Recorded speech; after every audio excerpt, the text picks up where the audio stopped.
Hi, welcome to the show. My name's Jesse Goldberg. And I'm Lisa Harless. And this is Mind Your Own Music Business, the Tony Arata Show, Part 2. The continuing saga. So let's recap. Let's recap what we did on Part 1. Well, first of all, we've got to acknowledge that the man is still in the house, Mr. Tony Arata, who has a Grammy-nominated, ACM-winning Song of the Year that we're going to hear about. Didn't that his video win us Video of the Year, the dance? See, it won the video of the year. I went all over YouTube, but couldn't find the video. They must not allow it to be on or something. Well, I think you found. Well, we're going to talk more about the dance in a little bit. We also have songs written by, recorded by Patty Loveless, Don Williams, Bonnie Raitt, Randy Travis, Leroy Parnell, just to name 7.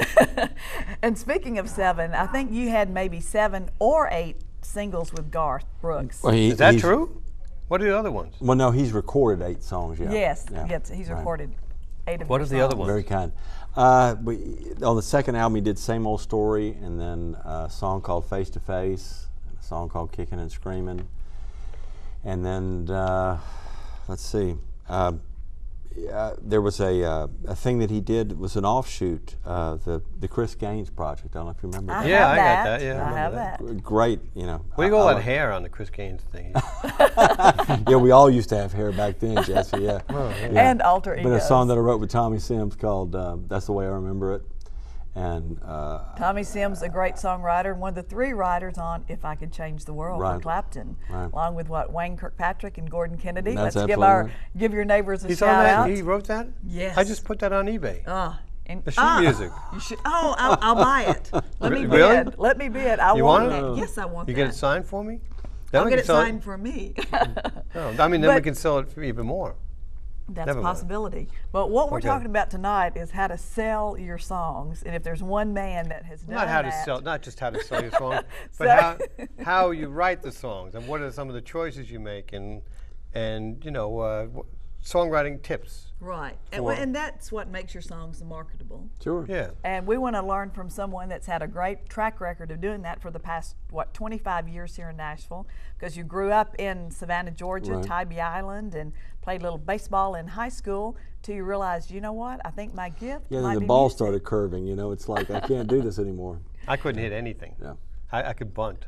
And tell me a little bit about how you realized that lyrics were something in and of themselves and how you studied album covers. Take us back to what influenced you to become a songwriter. Well, as I said earlier, that it's so great to have grown up with older siblings. Sure. And so I got to read a lot of albums. Because you were the youngest of 5, right? Right, and you grew up, we already did this, Lisa, you grew up with listening to haven't big heard band, the story. But the big band and folk that and the most Beatles. but what really meant a lot to me was the fact that making a connection that when you have an artist like Aretha Franklin, and you turn over the album and you start reading the liner notes, and you realize that one of the biggest songs on her record there is called R-E-S-P-C-T, you know, Respect, and it was written by Otis Redding, and then you find out that Otis is grew up 50 miles away from where I was from, over in Dawson, Georgia, and you start making a connection that the songs don't come necessarily from the artist, and that there's such a thing in this world as songwriters, and that's all they do. And also, I mean, Savannah, Georgia, Johnny Mercer is one of the greatest lyricists the world will ever know, but he collaborated with other people, and but you start realizing that there may be a possibility for you as well, not necessarily on that level, but they have to come from somewhere. Well, let's go. Let's. What are some of the things? Some of the tips you can give for people for writing? What's the main thing? I saw you on the internet. You were talking about you enjoy what you're doing and just enjoy the process or something like that. Well, that's the one thing.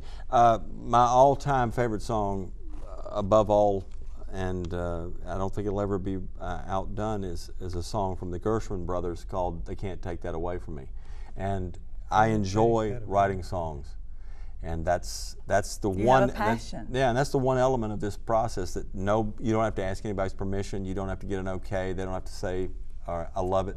You just enjoy that part of it, and so I would have done this regardless. And what was the first time you wrote a song that you said, "Wow, I did this, and this is good"? And that I can hear someone recording this. No, the first time I know my own what I've done. I said, all of a sudden I hit a plateau. I said, wow, I did this better than I did this any other time before. And when was the first time that happened to you?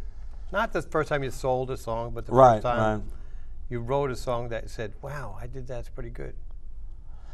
You know, that's an interesting question.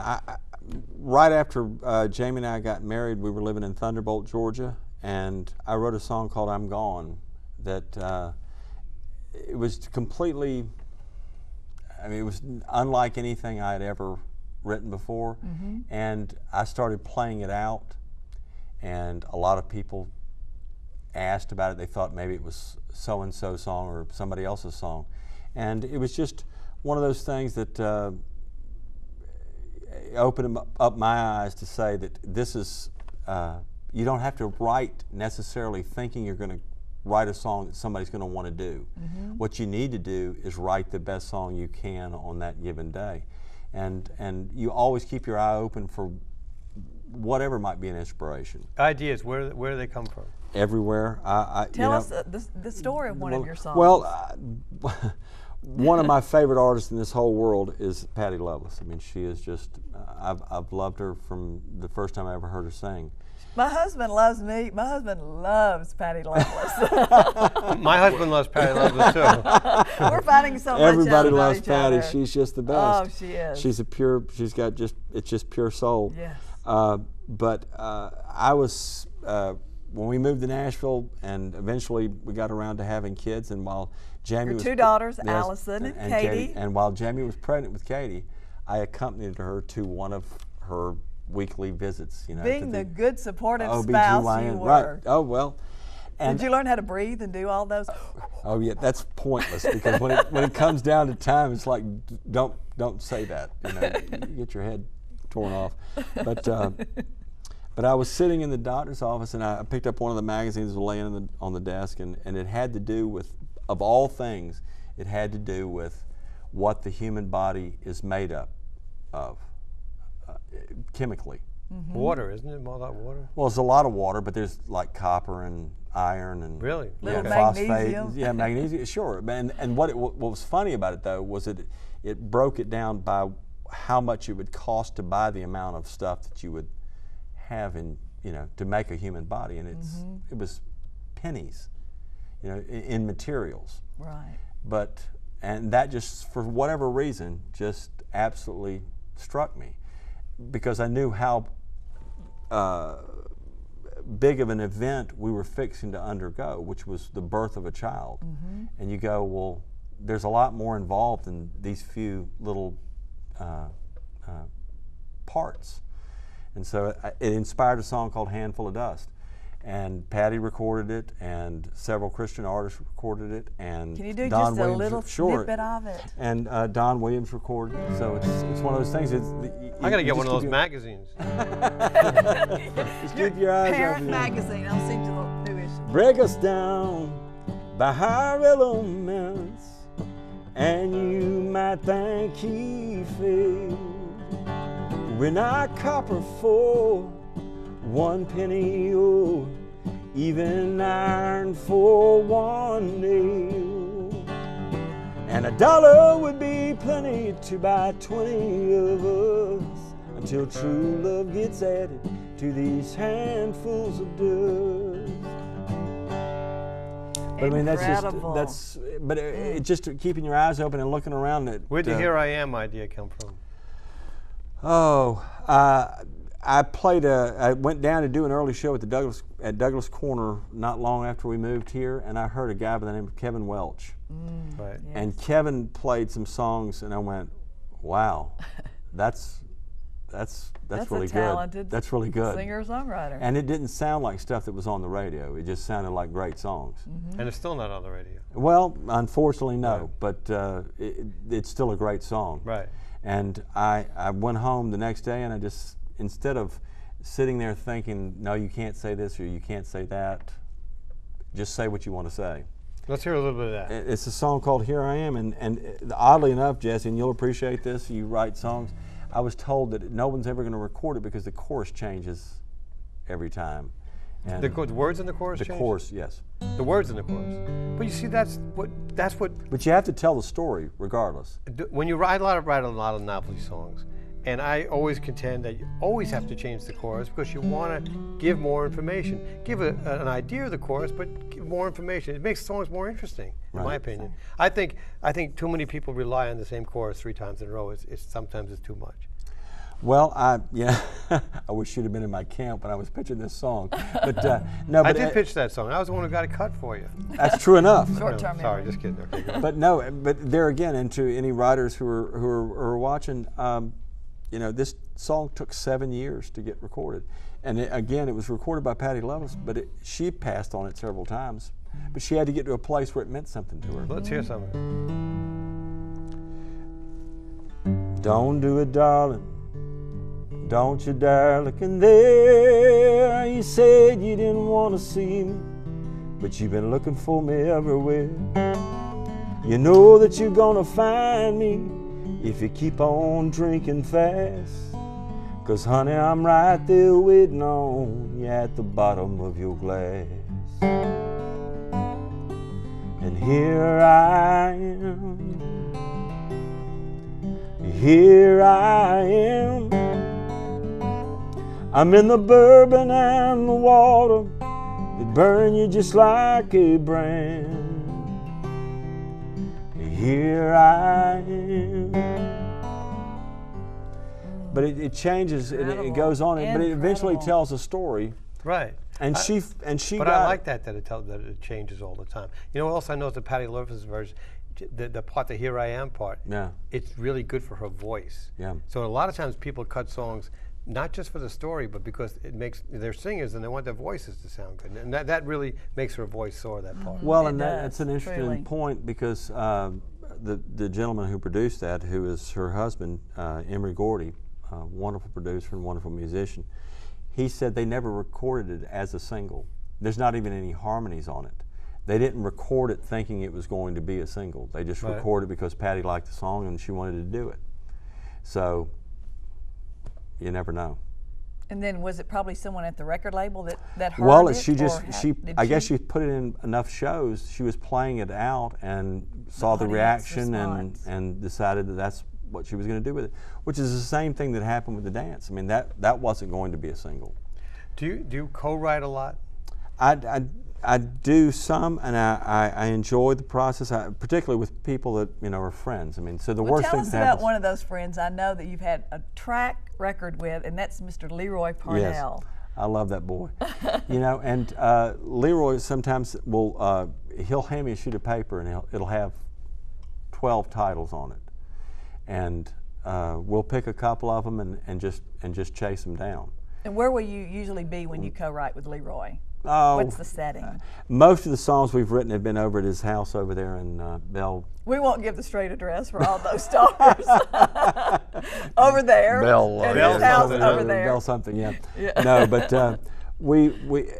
there again, going back to that, they can't take that away from me. It's just a wonderful day, whether you get a song or not. Usually we do, but it's also just time well spent with a dear friend.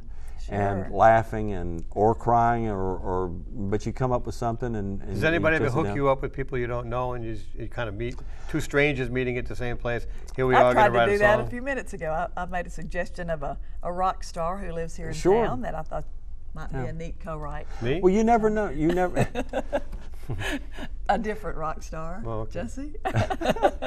But no, it's that sometimes can be a little awkward, but sometimes it can turn out really well. Like a blind date. Yeah, right. And you walk in, you go, you really are simpatico with somebody that you had, until that time you had never sat in a room. Do you find it's better to write come?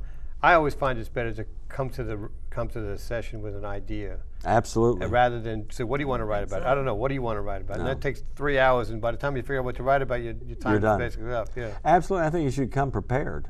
And I usually show up with either a title or a title and maybe a verse and an idea for a chorus. No, or I mean something an like idea that both of you agree on. We're going to write that today. Right. Rather than your ideas. You have your ideas, I have my ideas, and we throw them back and forth. I would say, we're going to write this one. But a lot of the very, very successful songwriting teams in this town are able to do both. They're able to bring melody and lyric and to discuss a story and get it from start to finish. Because my parents were older and I grew up listening to a lot of old music, a lot of big band stuff, and there was a very specific formula. Somebody wrote the lyrics and somebody wrote the music. And that I understand more than I understand sitting down and trying to do both at the same time. I mean, George and Ira Gershwin, I mean, never the twain would meet. One would have the, one would play the piano, one would play would bring Rodgers the and pen. Hammerstein. Most of the writing I've been involved with, and other people, you kind of like have an idea, and you get the lyrics done, and you get the music done, and then you have a framework for it. So you got a rough draft, right? And then you spend the next 5 hours trying to fix the lyrics. I mean, a lot of times it's very lyric driven. I mean, you get the music done as the framework, then you're trying to stick the lyrics in there and get them exactly right. It is. Is that your experience too? Sure, yeah. And I mean, it's such a hard thing to do when you're talking about sharing an idea. I mean, and I will be honest with you, I've been in situations before, and I'm sure people feel the same way about me, that you get to a juncture in the song and you can tell where it parted ways, and it was going one way and now it's going the other way. But I'm still a big believer in the old school of unless you're very comfortable with somebody like I mean, I can sit down with Leroy and we'll hash around an idea forever, or my buddy Pat Alger, we can do that. We'll talk forever about it. You just don't have that much time to waste. I mean, it's one thing to waste your own time; it's another thing to waste somebody else's. Right. But I'm still a big believer in somebody writing the lyric and somebody. I know there's so many unbelievable musicians in this town, particularly pianists, and that always have a great. They've got tons of great melodies. Mike Reed comes to mind immediately. Mike Reed, Pete Mike Wasner, Reed, Pete Wasner, Jesse Goldberg, right. Jesse Goldberg, Jonathan.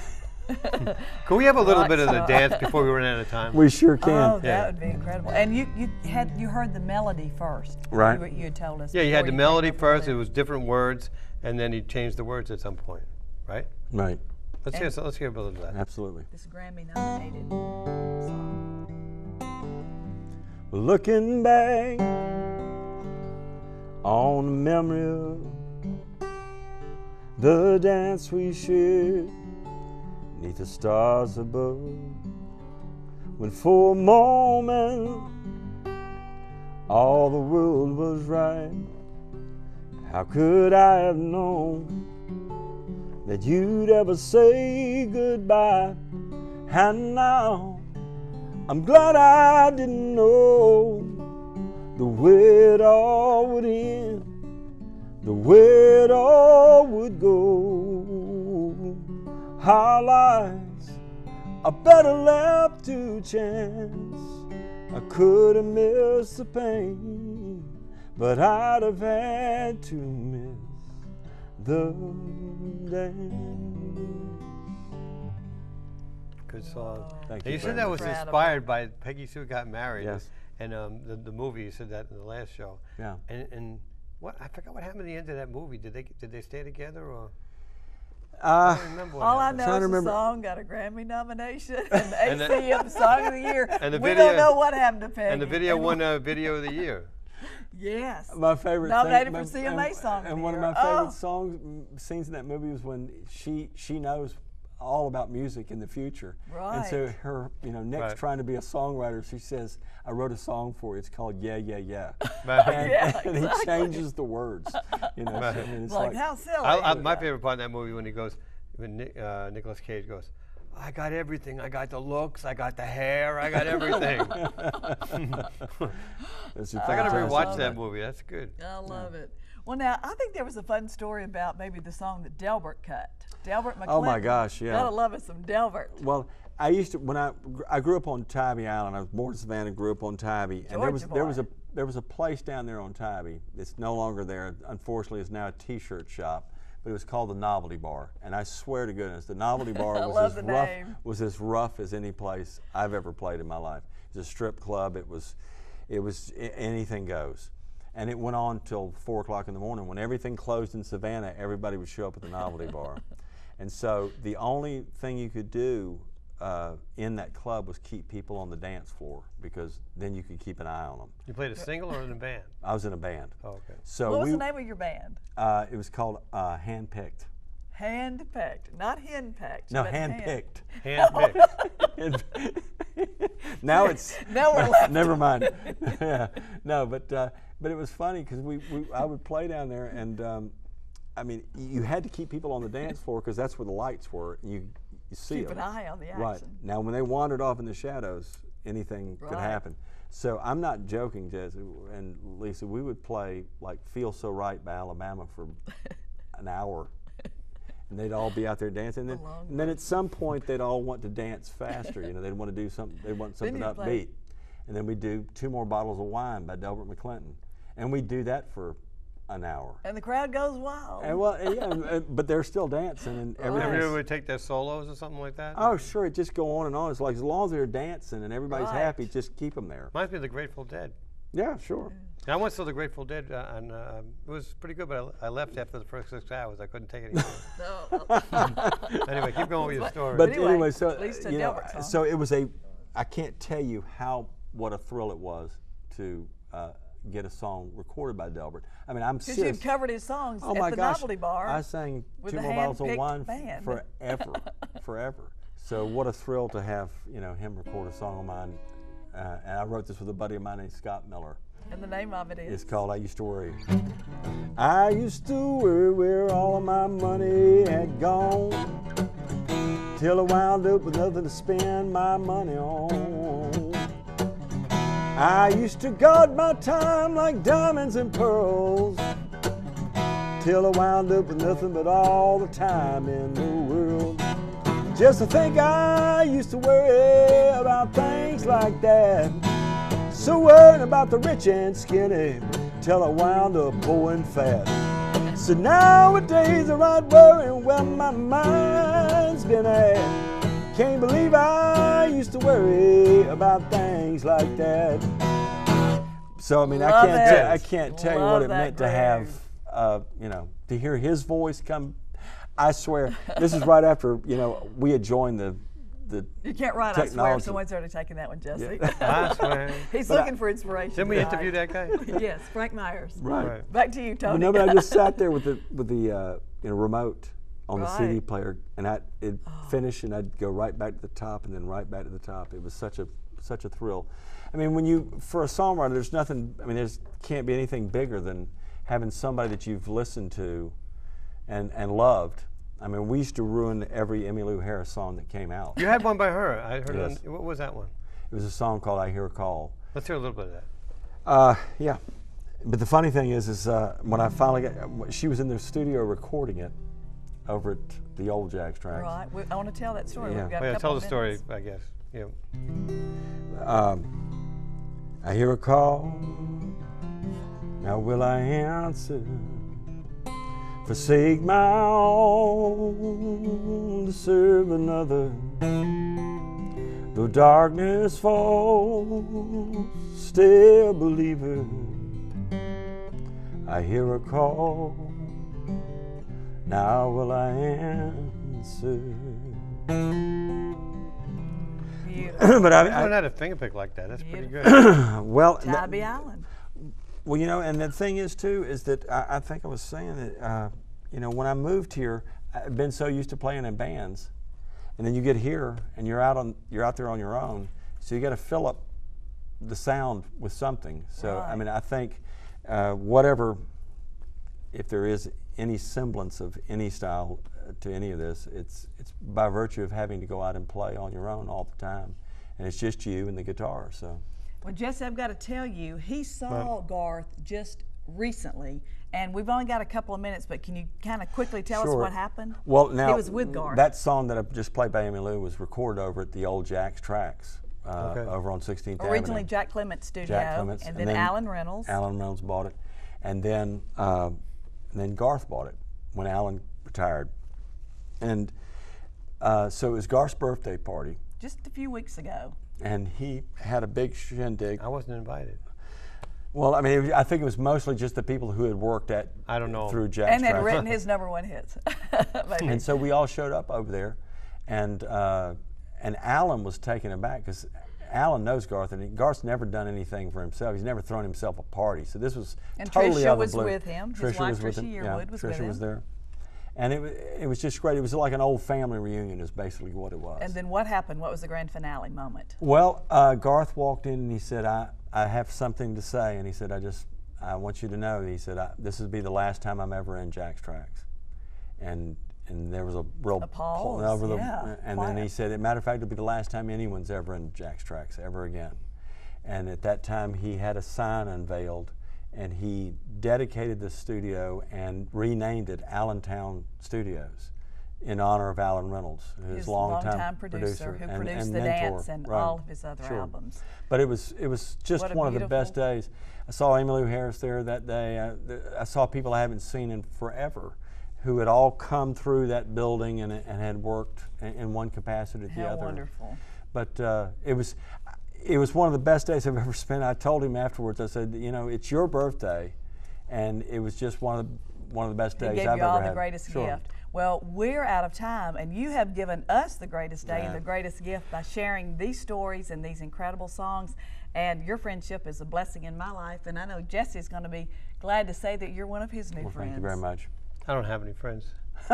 You have one now, Hey, Jesse. that's Thank you right. very much for having It's me. been fabulous. Thank you, Lisa. We've had a blast. Thank Well, you this so is my much. name's Jesse Goldberg. This is Lisa Harless. Our guest has been Tony Arata, and we'll be back next week with another edition of Mind Your Own Music Business.